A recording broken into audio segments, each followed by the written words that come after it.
Hello, Calc class. Hey, we're going to work on 9 for the comparison series, a comparison of series with the direct comparison test. So just part 1, and grab your notes. It should be in the packet. So, for the convergence test developed so far, the terms of the series have been really fairly simple, and the series have had to have kind of special characteristics in order for the convergent test to be applied, such as geometric series, where we looked at the specific ratios and the value of that r. The p series had to have a certain power greater than 1. So these are the examples. What I want to look at today is what if there's slight deviations from those special characteristics that can lead us into some problems where we can't apply, say, the geometric series. So example 1 here, I've got a nice geometric series with an r value of 1/2. I know this would converge because r is less than 1. But if I made just a simple change to it and end up putting n over 2 to the n power, this is no longer a geometric series and I can't apply the rule about the ratio. Same thing goes with the p series. We like the p series 1 over n to the third. P is larger than 1. I know this thing will converge. However, if I just made a slight alteration to the denominator, now what's going to happen? It's really no longer a true p series. So there are, just very little changes can make bigger problems. This one over on the left I can integrate using u sub. Now look at this function over here on the right. No longer integrable using just nice u sub. So how do we handle those? Well, that's where direct comparison test may come in. There are two tests that we might want to look at here, the direct comparison test, which we will do today, and then the limit comparison test. They are also tests that involve positive terms, such as was the case with the integral test, where it had to be positive and descending. So here we're going to look at direct comparison test. The theorem says let there be two series, and they're both going to be positive term series. If I know that one series converges, can I make an assumption about another series? Well, yes, I can.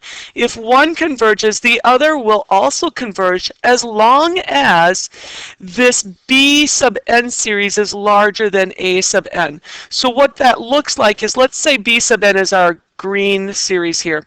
Here I have b sub n. I spotted a few of the n values, so n at 1, n at 2, n at 3, n at 4, n at 5. Listed my first 5 terms. Now here comes along the a series. As long as it is residing underneath the green one, the b sub n, get these a little more accurate here, I can make a conclusion. So if I know b sub n is converging, that will force then a sub n to also converge, because if I can sum up b sub n and get a number, well then a sub n is going to sum up. A kind of analogy like if you're, if you got two planes flying, if this one is headed downward, well then the one underneath it is going to be locked in by that one above. So kind of keep that idea in mind. Just the opposite can be said then too. If I know b sub n is diverging and a sub n is larger than it, so that puts a sub n up above it. If b sub n diverges, meaning I can't sum and get a value, then there's no chance of a sub n summing up. So that's, in that scenario, then I need to have a sub n riding above b sub n. So if b sub n diverges, that will force a sub n. Now what happens if a sub n was residing down here underneath b sub n, and I knew that this was divergent? Well, then I can't make any conclusion about a sub n if it's residing underneath, only if it's above. So let's just do a few of these and give you an idea of what's going on, and then hopefully you can kind of take and do some homework and work together. Determine whether this series is convergent or divergent. And our series is 1 over 3 plus 6n. And we're looking for n being greater than 1. Well, this will be a positive series, obviously. And When I look at this, my eyes really kind of go to this, which would be geometric. So what we're going to do is we're going to compare it. We're going to try and create our own A sub n series and our own B sub n series. Well, A sub n, let's just take it to be this particular one. So A sub n, I'm going to assign to be the given series here, 1 over 3 plus 6n. My B sub n, let's create this series in a very nice format. Let's let it be that nice geometric series, 1/6 to the n power. I know that this will converge because R value, which is equal to 1/6, is less than 1. So I know that my R will allow that thing to converge.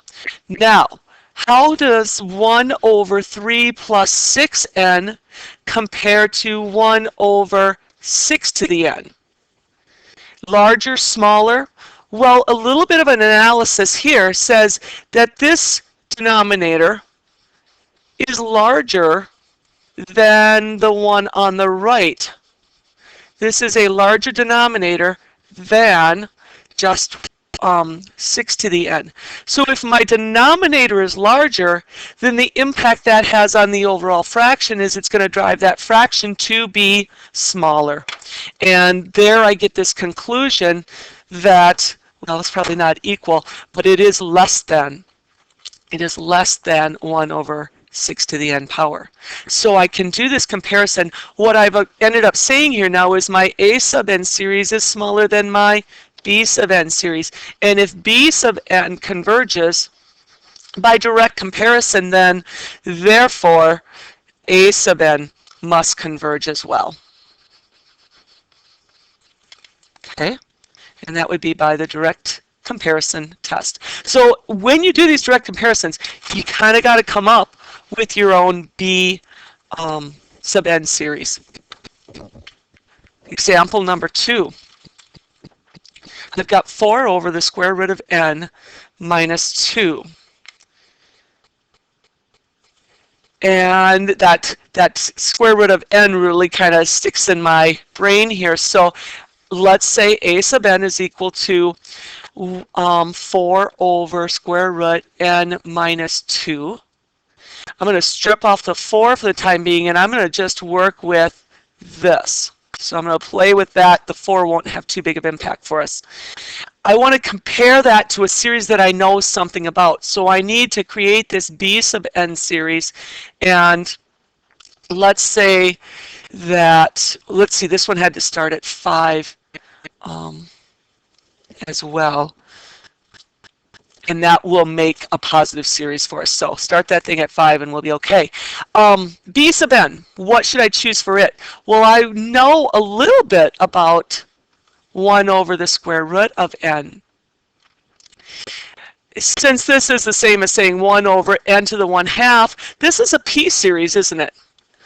And P series where the power is less than 1 will drive me to divergence. So this is divergent. So my B sub n is divergent. Okay, kind of thinking back to that picture, if B sub n is divergent, then I can conclude something about A sub n as long as I prove that A sub n ends up being larger. So in this case, just as reverse from where we were before, I want to show that this A sub n is larger than my B sub n. So 1 over the square root of n minus 2, how does it compare to 1 over the square root of n? Well, this creates a smaller denominator, doesn't it? Smaller denominator here. And if the denominator is smaller, that makes the fraction larger. And then I get this scenario going. So what happens now, what I needed to really talk about is 4 over this. Well, that's even going to make it larger still, isn't it? So I'm going to have 4 over the square root of n minus 2 is even larger than 1 over the square root of n. And that means that A sub n is larger than B sub n. If B sub n is divergent, we know that this is divergent, we can conclude that A sub n is also divergent by the direct comparison test. So they really aren't too hard to understand. It's just what do you compare them to? And that's, just a little bit of playing around and working with them, you can come in with that conclusion. Okay, example number 3, determine whether it converges or diverges. We've got this thing starting at 1 that creates a positive number on the bottom always, and the top is positive, so we've got a positive series, and that's the one requirement for this direct comparison. What draws my attention are all these n's getting multiplied. In my head, I'm kind of thinking I've got 1 over n cubed, and that creates a p-series that I know stuff about. That p-series, with p being greater than 1, would be convergent. Okay, so this is like 1 over n cubed. And I know this is divergent. So let's let this be our b sub n series. Put a series sign in front of there, and we know that this is convergent. So if I want to prove anything about this other one, I'm going to have to keep then a sub n to be underneath my b sub n. Is that the case? Well, when I look at 1 over n, n plus 1, n plus 4, it appears to me that this denominator is certainly larger than my denominator of 1 over n cubed. And if that's the case, a larger denominator creates a smaller fraction. And that means that when comparing these two series side by side, I'm going to end up with that being the case. So if this is convergent, that will force b sub n, the series b sub n converges, therefore a sub n will also converge. All right, that is all I have time for to give you notes because the school is going to close up and I got to get my butt out of here. Go ahead and look at, we can do some of these when I'm back on Friday. Here is the assignment. Do those that you can. I think you can approach several of these. So go ahead and work in groups, and I'll see you on Friday.